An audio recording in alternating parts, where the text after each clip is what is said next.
These priceless artworks by Uzbek painters are held in the State Tretyakov gallery, and we'll tell you the story of their creation and how they became the treasure of this major museum. Together with our film crew and the custodians of the collections, you'll have a chance to visit the sacred place of the Tretyakov gallery, the museum's funds and restoration rooms that are usually hidden from ordinary visitors, where the artworks by Uzbek painters have been carefully stored and restored for centuries. This acquaintance with the museum's funds has been made possible thanks to the project Treasures of Uzbekistan's Cultural Heritage in Museums of the World. Of course, as a specialist, I was thrilled by the prospect of this project. So far, I've made a lot of discoveries thanks to this project, and I have learned many new things as well. There has been a certain amount of activity recently, with your project in particular being a serious step forward of showing Uzbek paintings of the 20th century from the Tretyakov Gallery's collection. It's equally important for Uzbekistan and Russia, and for the gallery itself. The State Tretyakov Gallery opened to the public in August of 1893. Archival footage has preserved the exhibition halls from that time for us. From its earliest days, the museum's collection continued to expand, and now its halls astound and amaze with paintings by great artists, interwoven themes in the history of paint and images.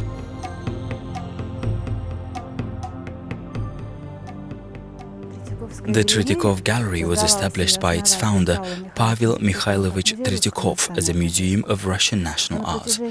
But for more than 70 years of the 20th century, the gallery evolved into a museum of multinational art. That is why the collection contains various national schools, including the Uzbek school.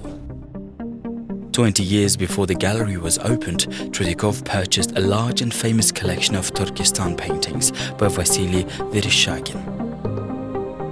Contemporaries of the artist were greatly impressed by the high artistry of those paintings.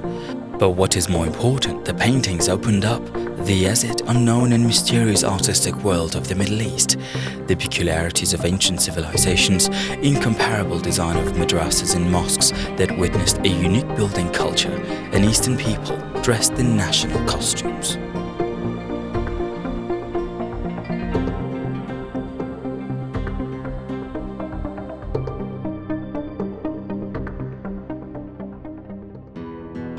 In the first quarter of the 20th century, the staff of the Tretyakov Gallery started collecting paintings and graphics of Uzbekistan's National Art School. In that period, Uzbekistan was visited by numerous Russian artists who discovered a second homeland in the country. They became unique personalities and contributed to the creation of the Uzbek painting school. The Tretyakov Gallery possesses a varied and impressive collection of works by Uzbekistan's artists who have already become classics. Pavel Benkov and Alexander Volkov, Nikolai Karkhan and Varsham Iremyan, they were universal artists. They could be called Orientalists and Post-Impressionists as well as Avant-Gardists. After leaving Russia for Uzbekistan in the early 20th century and visiting Samarkand and Bukhara, their lives were intertwined with our land for many years, and sometimes forever.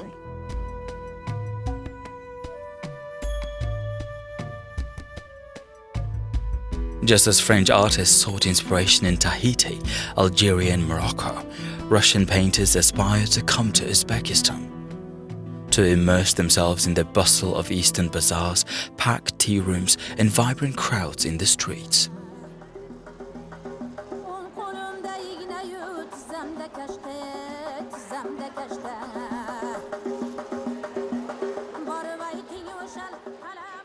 East, with its ancient ethnic culture, what could be more alluring? They dreamed of that world, of those original and mesmerizing scenes. It was not only the exotic that drew the artists who came here, they were also seeking their own self in art. It seems that the era itself was a search for paradise. Many artists left Russia and France to find their paradise. And I think that when you arrived and fell in love with the place, there are no more borders. meaning either you dissolved into it or you didn't. This is the way they saw medieval monuments, palaces, mosques and shrines. Time had ruined them, but it had failed to destroy their greatness and splendor. I've truly found myself here. This city is so unique that I'm trying to paint everything, vibrant citizens in the heat of midday. These enthusiastic lines are written by Pavel Binkov about Samarkand.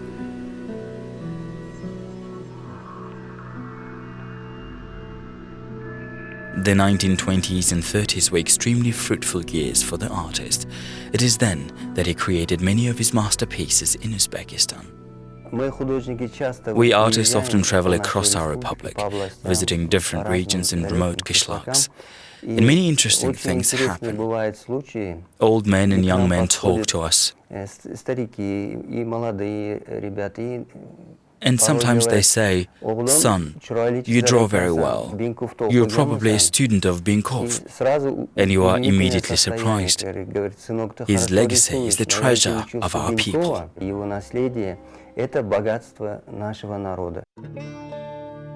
Small and cozy yards, the beauty of Eastern women, whose household routine is traditionally hidden from strangers behind tall clay duvals in Ichkeri. All this is unbelievable for a European person.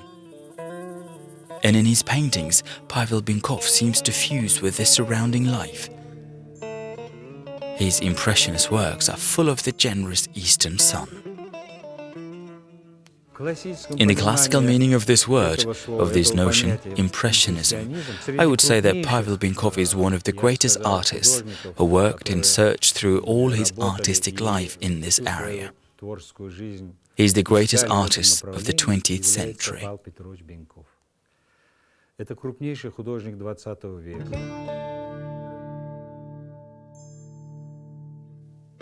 His paintings by Aryk and Hivinka Girl have been held in the Tretyakov Gallery's collection for 82 years. The artist created these fundamental works during his travels across the Republic.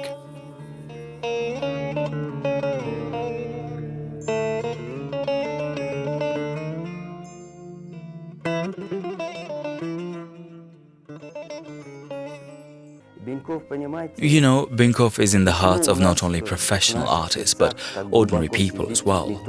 Many artists used to come here, just like him, to Central Asia, in particular to Samarkand, Bukhara.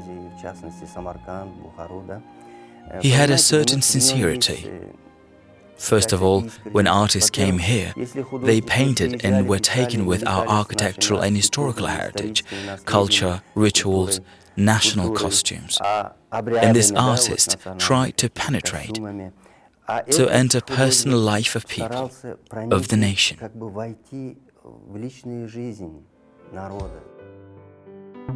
Alexander Volkov was another great artist of the 20th century who's inextricably linked with Uzbekistan. He was born in Fergana, studied at the Moscow School of Arts, Sculpture and Architecture, and even in that period he belonged to the famous art communities of early 20th century. Голубая роза, Blue Rose, and Bubnovy Valet, Jack of Diamonds, but he couldn't imagine his life and his art without Uzbekistan, which is why he returned to his homeland. What he absorbed in his childhood, from the water, from the nature of this land, it never left him, and so he came back to work here.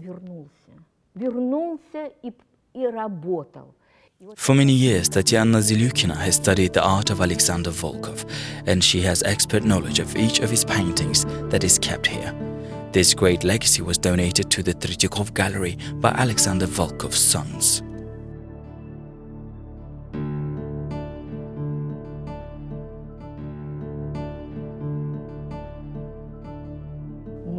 We purchased a huge collection, and of course it was a great joy for us. In fact, it constitutes an entire major period.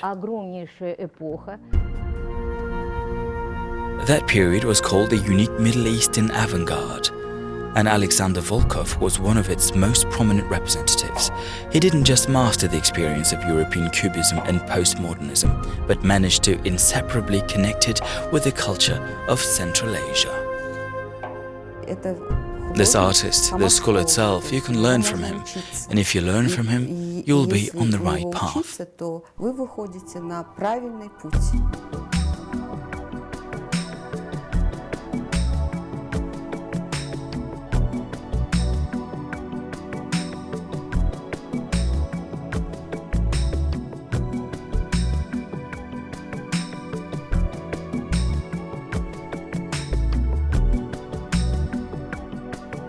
In every artwork of his, in this lushness of color and the scale of composition, you can feel the love of this land and for the people alongside whom he lived and created. His artworks were admired by Sergei Yesenin, who visited Tashkent in 1921. He called Volkov the poet of Eastern colors. Thanks to Sergei Yesenin, Alexander Volkov had a personal exhibition in 1923 in Moscow, and people started talking about his paintings. The artist who sought, who was interested, he had such an integrated, global vision of the world. This is the most precious thing. Now I will show you the painting that has excited everyone who knows Alexander Volkov's art, the one that's making them talk about it over and over again.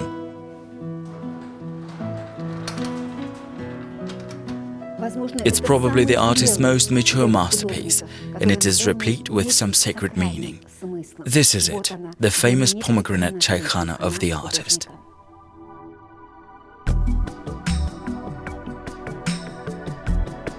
This glossy, glimmering red color that mesmerizes and doesn't let go.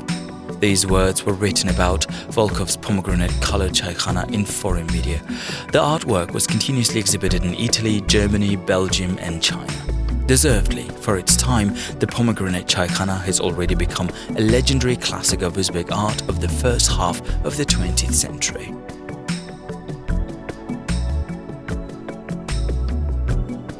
The outstanding painter and drawer Alexander Volkov possessed an incontestable authority among his colleagues. The so-called Volkov Brigade was formed around him. That circle included young Ural Tansakbayev and Chingiz Akhmarov, who later on became classical Uzbek artists during their lifetime, and also Nikolai Karakhan and Nadezhda Kashina, painters who came to Uzbekistan. His meaning, his art is so great that all his further students, colleagues, I think, worked under the impression from his art.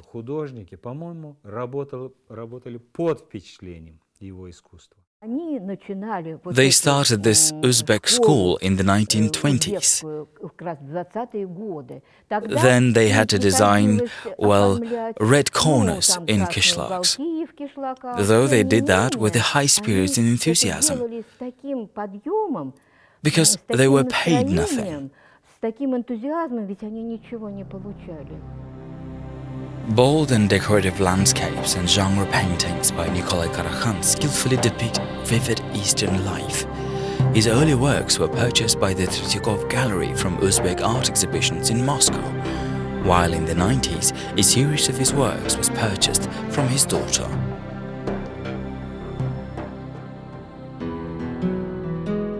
This period was my teacher, wrote Nadezhda Kashina in her biography. Art experts compare her Hellenic motifs improvisation to Picasso's drawings. It seems that with one line she could reveal the motion of the human body and vivacity of local life at once.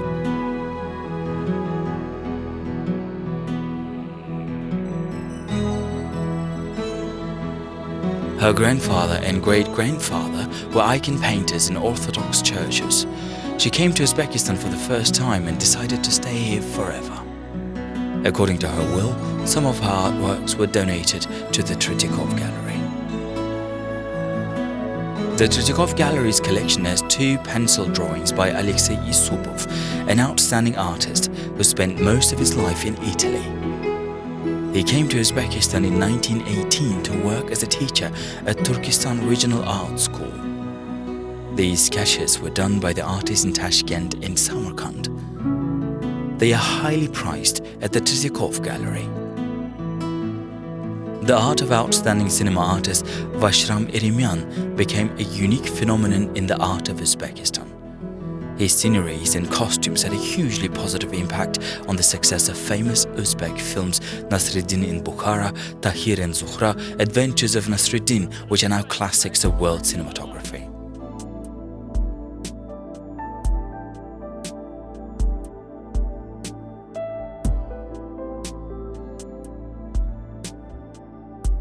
The State Tretyakov Gallery has a self-portrait of the artist from 1926. We acquired this work in 1934 from an exhibition, a famous exhibition of Uzbek artists that was held in Moscow. Back then, the artists of Uzbekistan proved themselves as a very strong and creative force. There are some other works of his. We don't have many of his paintings, his famous bulls that were exhibited several times.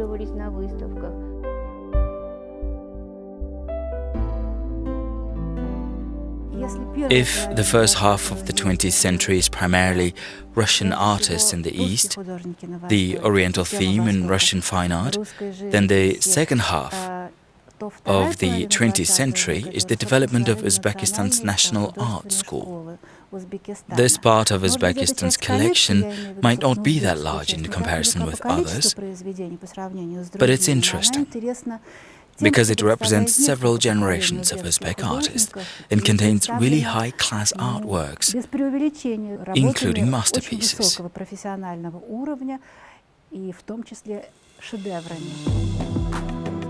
Paintings by Chingiz Akhmarov are among the undisputed masterpieces of the Tretyakov Gallery.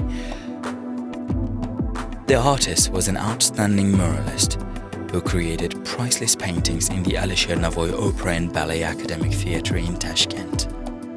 Easel works by Chingiz Akhmarov were purchased by the museum from exhibitions. The best of the best artists and the best of the best artworks end up here.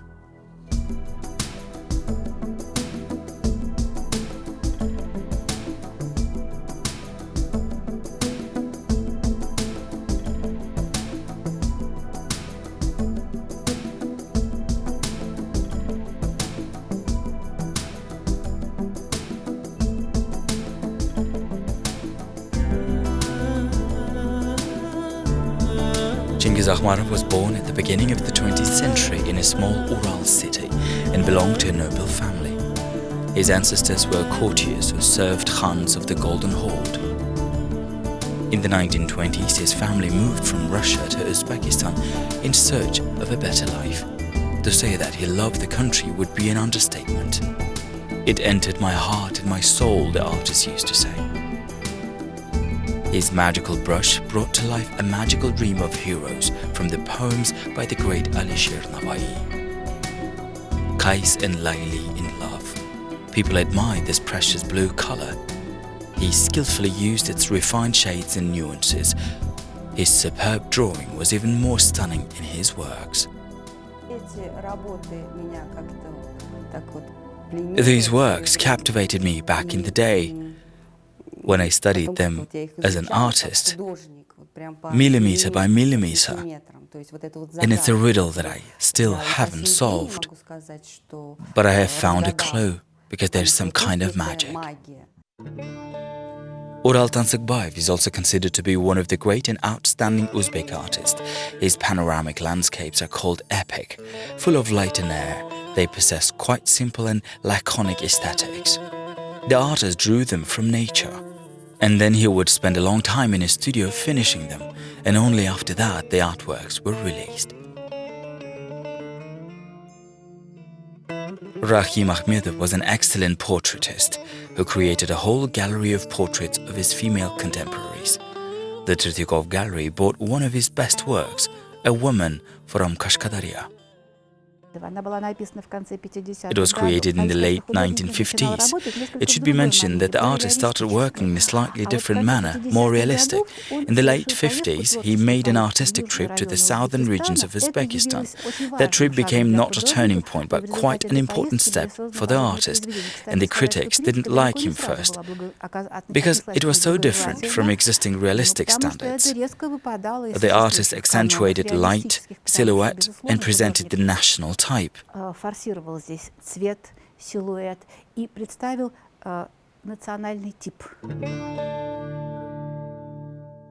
Rahim Akhmedov often changed the style of his works. At first glance, his work seemed simple and clear, but he keenly depicted the mood of his characters. The composition of his artworks is reminiscent of poetry, while their transparent colors are close to those used by the Impressionists. They have a mood that everyone interprets in a different way. In the 80s, the Tretyakov Gallery staff often traveled to the republics, including Uzbekistan, to select artworks at exhibitions and studios.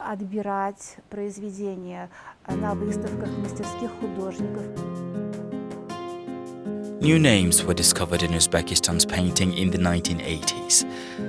Alisher Mirzayev. His works combine the conventional language of painting and multicolored folk art.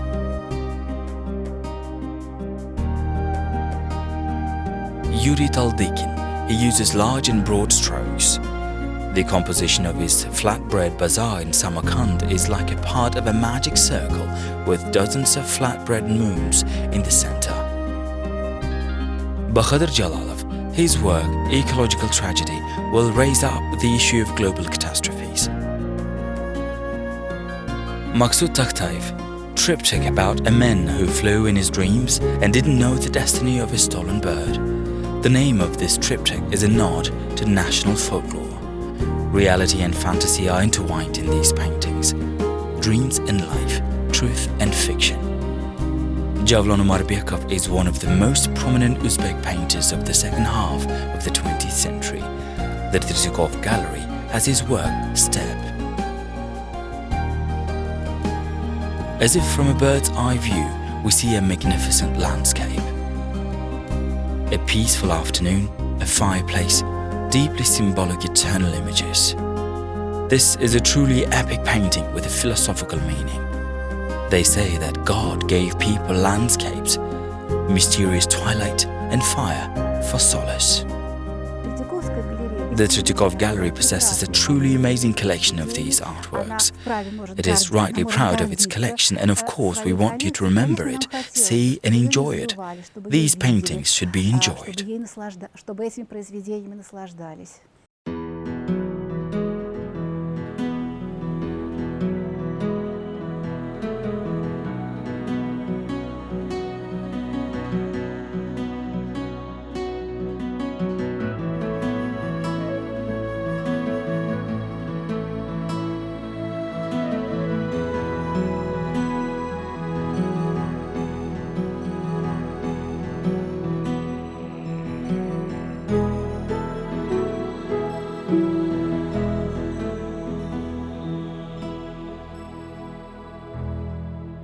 Here, in the funds of the Tretyakov Gallery, among these paintings, it makes you think how many destinies, quests for perfection, and lives lie behind these artworks.